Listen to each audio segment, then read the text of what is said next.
Welcome friends, स्वागत है आप सभी का हेलो शिक्षा के यूट्यूब चैनल में। आज हम लोग बात करेंगे बिहार डीएलएड एंट्रेंस एग्जाम 2023 के प्रिपरेशन के बारे में। और आज का जो सब्जेक्ट है वो है साइंस का, जो कि 2022 में पूछा हुआ क्वेश्चन है।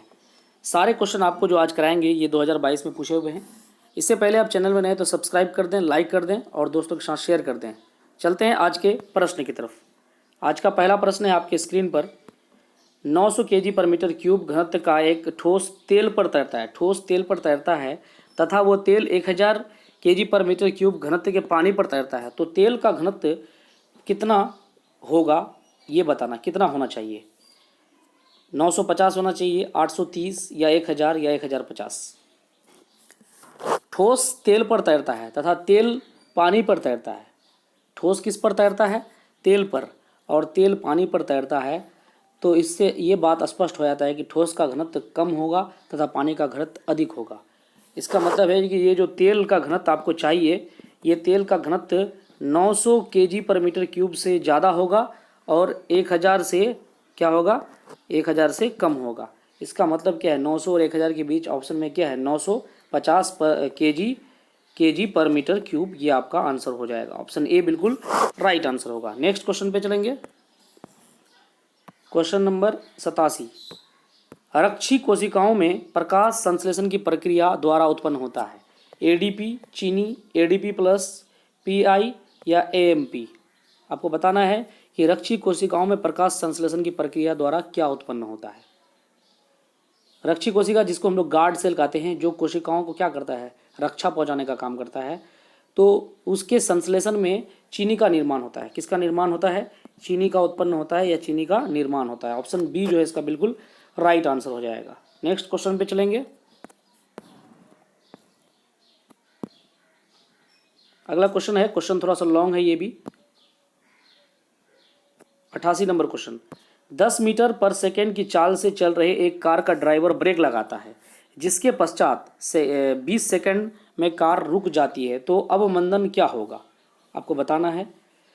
देखिए, इसका जो शुरुआती चाल है वो u बराबर आपका 10 है। 10 मीटर पर सेकेंड के हिसाब से ये चलता है। और v इसका हो गया 0, यानी कि चला ही नहीं है। जब शुरुआती वेग क्या होगा? 0 होगा। और टाइम इसको लगता है 20 सेकेंड। ठीक है। गति का प्रथम नियम आप पढ़े होंगे। a बराबर होता है v माइनस यू बटे टी। इस फॉर्मूला में आपको बैठा देना है। v आपका कितना हो जाएगा? 0 और माइनस हो जाएगा 10, t हो जाएगा आपका 20। ठीक है। अगर देखा जाए यहाँ पे, तो इसको अगर हम घटाएंगे 0 से 10 तो आ जाएगा आपके पास -10 और बटे 20। इसको अगर आप काटिएगा, 0 0 कट जाएगा आपका, तो आपके पास आएगा -0.5 मीटर पर सेकेंड स्क्वायर। लेकिन क्या कहते हैं, किसी का वेग या क्या कहते हैं एक्सेलरेशन या गति जो है माइनस में नहीं हो सकता है। इसलिए इसी को आप जो है मंदन को क्या कह सकते हैं कि ये 0.5 मीटर पर सेकेंड स्क्वायर, 0.5 मीटर पर सेकेंड स्क्वायर। ऑप्शन डी इसका बिल्कुल राइट आंसर होगा। नेक्स्ट क्वेश्चन पे चलेंगे।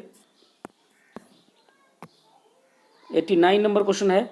उत्तर भारत में शीतकाल के दौरान वर्षा के मुख्य कारण क्या हैं? पश्चिमी विक्षोभ, दक्षिण पूर्व मानसून, लौटती मानसून या इनमें से कोई नहीं। 89 का आंसर बताइएगा। उत्तर भारत में शीतकालीन के दौरान वर्षा के मुख्य कारण क्या है? उत्तर भारत में शीतकालीन के दौरान वर्षा का मुख्य कारण है पश्चिमी विक्षोभ। यहाँ पे थोड़ा सा मिस्टेक लिखा गया, विक्षोभ होगा, यहाँ पे अक्षय होगा। यहाँ पश्चिमी विक्षोभ के कारण जो है वर्षा होती है। ऑप्शन ए यहाँ बिल्कुल राइट आंसर होगा। नेक्स्ट क्वेश्चन पे चलेंगे। Question number 90। मानस अभयारण्य भारत के किस राज्य में है? बिहार में, गुजरात में, पंजाब में या असम में? मानस अभयारण्य, अभयारण्य का मतलब होता है पार्क या फिर क्या कहते हैं चिड़ियाघर।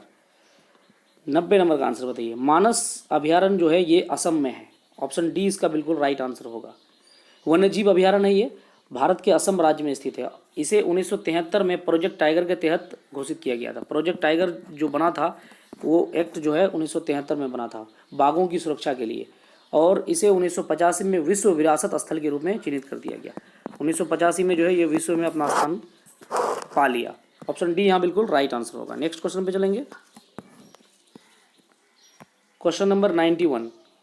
गोल्जी निकाय स्थानिक रूप से किससे संबंधित है? गोल्जी निकाय प्लाज्मा झिल्ली से, गोल्जी निकाय या गोल्जी का एक ही चीज़ होता है।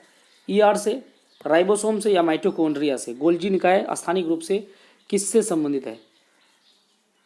तो ये कोशिका में उपस्थित कोशिका से संबंधित है।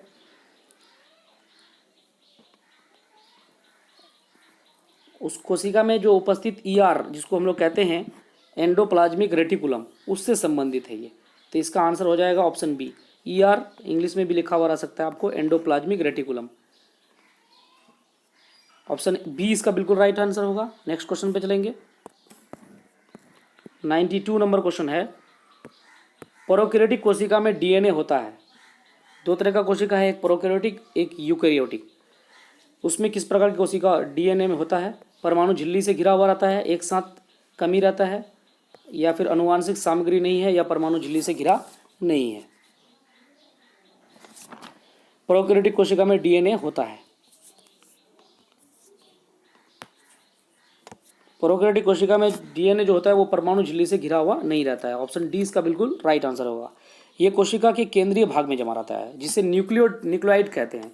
केंद्रीय भाग में जमा रहता है, न्यूक्लियोइड कहते हैं उसे, ठीक है। ऑप्शन डी यहाँ बिल्कुल राइट आंसर होगा। नेक्स्ट क्वेश्चन पे चलेंगे। 93 नंबर क्वेश्चन, अंतर जातीय संकरण किन दो के मध्य होता है? एक ही जाति की दो प्रजातियों के मध्य, एक ही जाति के समान प्रजातियों के मध्य, एक ही जीन के अलग अलग जातियों के मध्य, या एक ही जीन के दो समान जातियों के मध्य। अंतर जातीय संकरण किसके द्वारा होता है? संकरण का मतलब होता है कि जैसे अगर यहाँ का इंडिया का भेड़ है और विदेश का भेड़ को अगर एक जगह मिला दिया जाए तो उनसे जो आगे का जनरेशन होगा उसका उसमें बदलाव होगा, वही संकरण है। 93 का आंसर बताइए। जीनों का अंतरण आपका कहलाता है अंतर जातीय संकरण, जिसको हम लोग हाइब्रिडाइजेशन कहते हैं। एक प्रकार के जीन के अलग अलग जातियों के मध्य होता है। अलग अलग जाति, एक ही जीन होता है लेकिन अलग अलग जातियों के मध्य होता है, इसलिए ऑप्शन सी इसका बिल्कुल राइट आंसर हो जाएगा। अगले क्वेश्चन पे चलेंगे। गैस पदार्थ में कणों के बीच खाली जगह होती है, यादृच्छ, रैखिक या वृत्तीय या स्पंदनात्मक? बताइए। गैस पदार्थ के कण हैं, कणों के बीच जो गति होती है वो यादृच्छ होती है। ऑप्शन ए इसका बिल्कुल राइट आंसर होगा। रैंडम होती है, जिसको इंग्लिश में हम लोग कहते हैं। गैसीय कणों की गति की दिशा प्रत्येक क्षण बदलती है। गैसीय कण जो होता है उसका दिशा हमेशा बदलता रहता है।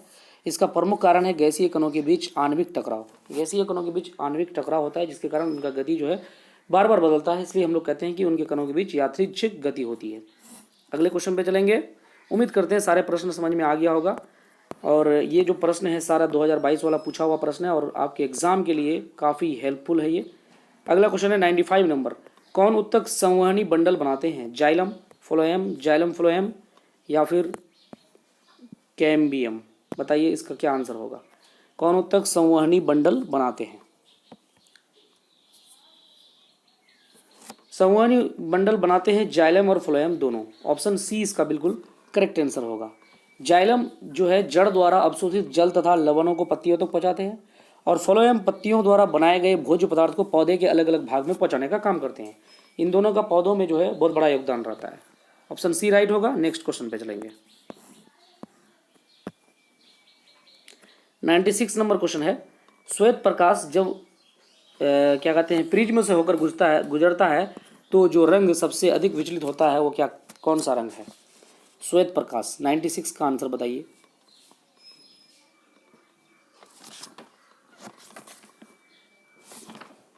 यहाँ पे फिल्म हो गया है, प्रिज्म होगा।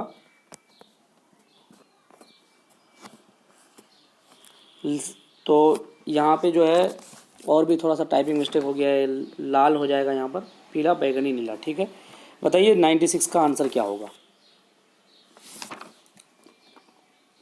श्वेत प्रकाश जब प्रिज्म से होकर गुजरता है या पास करता है तो वो 7 रंग में विभाजित हो जाता है, ये सब जानते हैं।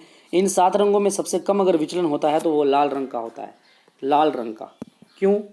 क्योंकि लाल रंग का जो है तरंग दैर्ध्य अधिक होता है, तथा सबसे अधिक विचलन जो है बैगनी रंग का होता है, क्योंकि बैगनी रंग के तरंग दैर्ध्य कम होता है। तो यहाँ पे ऑप्शन लाल ए जो है बिल्कुल राइट आंसर होगा। अगले क्वेश्चन पे चलते हैं। 97 नंबर क्वेश्चन है, नाभिक के चारों ओर स्थित इलेक्ट्रॉन की कक्षा होती है, वृत्ताकार होती है, दीर्घवृत्ताकार होती है, अंडाकार या वर्गाकार? 97 का आंसर बताइए। नाभिक के चारों ओर इलेक्ट्रॉन की जो कक्षा होती है वो कैसा, किस प्रकार का होती है? तो वो वृत्ताकार होती है। ऑप्शन ए जो है इसका बिल्कुल राइट आंसर हो जाएगा, सर्कुलर होती है। एक कक्षा में इलेक्ट्रॉन की अधिकतम संख्या जो है 2n², यानी कि n की जगह पे आप जितना इलेक्ट्रॉन वो बढ़ा दीजिएगा तो आपका आंसर निकल जाएगा। कक्षा n बराबर हो जाएगा कक्षा की संख्या। नेक्स्ट क्वेश्चन पे चलते हैं। 98 नंबर क्वेश्चन है, एक माइक्रो एम्पियर विद्युत धारा निम्नलिखित में कौन सी है? 10 पावर 2, ये पावर 2 है, 10 पावर 2 या 10 पावर -3 एम्पियर जूल एम्पियर, या 10 पावर -6 एम्पियर, या 10 पावर -7 एम्पियर। बताइए इसका क्या आंसर होगा 98 का। एक माइक्रो एम्पियर होता है 10 पर पावर -6। देखिए 10 पर पावर -6 ऑप्शन सी में है। ऑप्शन सी बिल्कुल राइट आंसर होगा, करेक्ट होगा। अगले क्वेश्चन पे चलेंगे। 99 नंबर क्वेश्चन देख सकते हैं आप यहाँ पे। नीचे दिया हुआ समीकरण किस प्रकार की अभिक्रिया है? PbNO3 plus 2Ki PbL2 plus 2KNO3। बताइए इसका क्या आंसर होगा 99 का।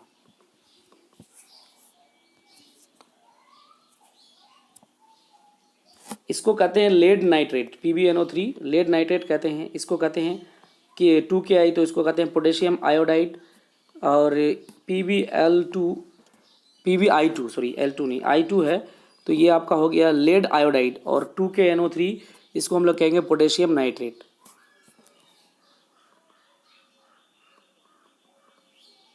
ये एक प्रकार का द्विविस्थापन अभिक्रिया है। क्या है? द्विविस्थापन अभिक्रिया है। ऑप्शन सी इसका बिल्कुल राइट आंसर हो जाएगा, क्योंकि एक दूसरे को विस्थापित करता है, डिस्प्लेस करता है, इसलिए इसको द्विविस्थापन अभिक्रिया कहेंगे। अगले क्वेश्चन पे चलेंगे। 100 नंबर क्वेश्चन, निम्नलिखित में से कौन कवक के उदाहरण है? टोडस्ट्रल, चुकनिया, ईस्ट या सभी? 100 नंबर का आंसर बताइए।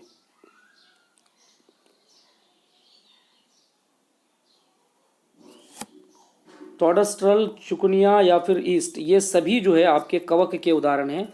ऑप्शन डी राइट आंसर होगा। अगले क्वेश्चन पे चलेंगे।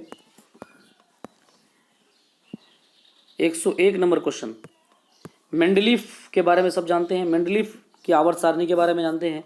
मेंडलीफ के तत्वों के वर्गीकरण संबंधी कौन सा कथन सही है? मेंडलीफ ने कौन सी बात सही कही है? मेंडलीफ की आवर्त सारणी परमाणु संख्या पर आधारित थी। आवर्त सारणी में 8 आवर्त तथा 7 वर्ग थे, या ए और बी दोनों? मेंडलीफ आवर्त सारणी अक्रिय गैसों की खोज होने पर उन्हें समायोजित किया। बताइए इसका आंसर क्या होगा 101 का। मेंडलीफ की आवर्त सारणी में तत्वों को उसके बढ़ते परमाणु भार के आधार पर सजाया गया है। परमाणु भार पर सजाया गया है, ये बात सत्य है, तथा इसमें कुछ स्थान भी रिक्त रखे गए थे। बाद में अन्य तत्वों की खोज के बाद इसे समायोजित किया गया। अक्रिय गैसों की भी खोज होने पर उन्हें आवर्त सारणी में सजाया जा सकता है। आते जो है इसका जो ऑप्शन डी है ये बिल्कुल राइट आंसर होगा।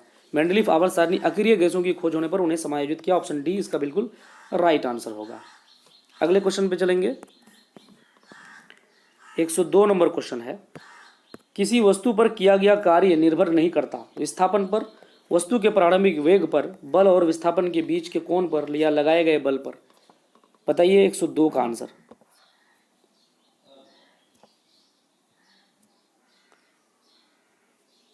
किसी वस्तु पर किया गया कार्य निर्भर नहीं करता है।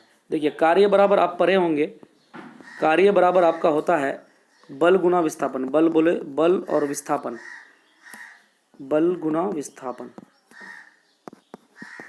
विस्थापन होता है, या W इक्वल टू होता है F इंटू एस। तो ये निर्भर करता है लगाए गए बल पर, वस्तु में उत्पन्न विस्थापन पर, लगाए गए बल पर भी निर्भर करता है, वस्तु में उत्पन्न विस्थापन पर भी निर्भर करता है, यानी ऑप्शन ए और डी दोनों सही है। और बल तथा विस्थापन के बीच कोण पर भी निर्भर करता है। निर्भर किस पर नहीं करता है? वस्तु के प्रारंभिक वेग पर निर्भर नहीं करता है, क्योंकि आपसे नहीं पूछा गया है, इसलिए ऑप्शन बी राइट आंसर होगा। अगले क्वेश्चन पे चलेंगे। 103 नंबर क्वेश्चन है, आपके स्क्रीन पर देख सकते हैं। निम्नलिखित में कौन प्रोपेनोइक अम्ल है? प्रोपेनोइक अम्ल CH3 CO CH2 CH3। Option B यहाँ पे खाली छोड़ दिया गया है, इसलिए कि यहाँ पे थोड़ा सा फिगर बनाना पड़ेगा। यहाँ पे बॉन्ड दिखाना पड़ेगा आपको C, और आपका इधर H है, इधर भी H है, और नीचे की तरफ भी H है।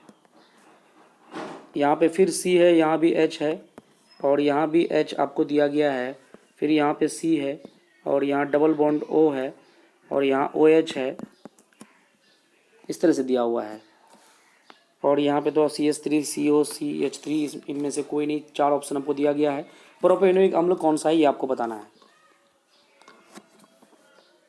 CH3 CH CH3 CH COOH। देखिए यहाँ पे CH3 CH3 ये आपका बन जाता है ऑप्शन बी में। CH3 3 H है, फिर यहाँ आपका CH3 CH हो जाता है और COOH यहाँ देखिए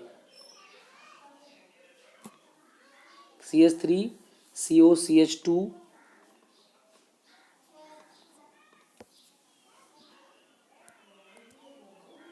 तो आपका आंसर जो हो जाएगा ऑप्शन बी इसका बिल्कुल राइट आंसर हो जाएगा। नेक्स्ट क्वेश्चन पे चलेंगे। 104 नंबर, भारत में प्रत्यावर्ती धारा जिसको हम लोग AC कहते हैं, अल्टरनेटिव करंट, आवृत्ति कितना होता है उसका? 20 हर्ट्ज होता है, 60 हर्ट्ज होता है, 30 हर्ट्ज या 50 हर्ट्ज। भारत में प्रत्यावर्ती धारा जो है उसका क्या कहते हैं, आवृत्ति जो होता है वो 50 हर्ट्ज होता है। ऑप्शन डी इसका बिल्कुल राइट आंसर होगा। इसका तात्पर्य ये होता है कि जनरेटर के जो आर्मेचर के चारों ओर उपस्थित मैग्नेटिक फील्ड 50 चक्कर प्रति सेकंड लगाते हैं, इतना तेज होता है। ऑप्शन डी यहाँ राइट होगा। अगले क्वेश्चन पे चलेंगे, ये आपका आखिरी क्वेश्चन है आज का। मानव युग्मनज और मानव शुक्राणु में गुणसूत्रों की संख्या का अनुपात कितना है? ये क्वेश्चन पहले भी बता चुके हैं। मानव में शुक्राणु जो है वो 23 क्रोमोसोम होते हैं। कितने? 23 जोड़े क्रोमोसोम होते हैं। ये एक प्रकार का हैप्लॉइड कोशिका है। मादा अंडाणु से मिलकर ये मानव जाइगोट का निर्माण करते हैं। मानव जाइगोट में क्रोमोसोम की संख्या 46 होती है। जाइगोट एक प्रकार का डाइप्लॉइड कोशिका है। अतः अगर इसका अनुपात की बात करेंगे तो 46/23 हो जाएगा, तो 2:1 हो जाएगा। 2:1 ऑप्शन ए में ही है। ऑप्शन ए बिल्कुल राइट आंसर होगा। तो आपका जो है प्रश्न यहीं पे समाप्त होता है आज, जो 2022 में पूछे हुए प्रश्न थे और आपके एग्जाम के लिए काफ़ी इंपॉर्टेंट है। एक भी प्रश्न जो है इस सेट में छोड़ा नहीं गया है, सारा प्रश्न आपको करा दिया गया है। अगर इन प्रश्नों को एक बार में समझ में नहीं आता तो वीडियो को जो है दोबारा आप देख सकते हैं और समझ